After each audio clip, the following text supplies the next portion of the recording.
pinarangalan ng Sangguniang Panlalawigan dahil sa pagsagip sa muntik ng malunod sa Bagasbas Beach.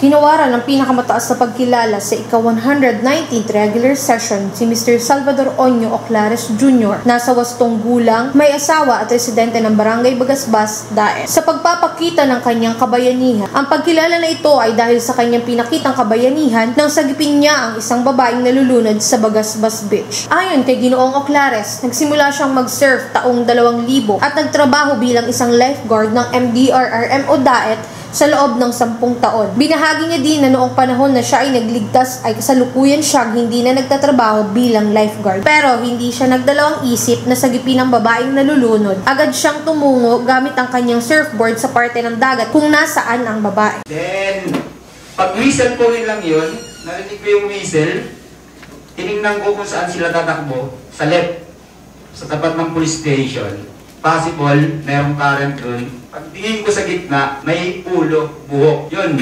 paddle na ako, may surfboard. Kasi una, lumubog na siya, lumabas lang ulit. So sabi ko, pangatlong lubog nito, hindi naaabot yung lifeguard. Yun, paglapit ko sa kanya, sabi niya tulong, nahawakan ko na siya, sinakay ko sa board, dinaba. Tinanong naman ni board member de Lima si Ginoong Oclares kung may trabaho ngayon kasi plano niya na samahan ito kay gobernador para kung sakali ay mabigyan ng trabaho. Lubos naman ang kagalakan niya dahil ang totoo, magmula nang siya ay mag-resign sa pagiging lifeguard ay tanging pangingisda at pagturo ng surfing ang kanyang kinabubuhay.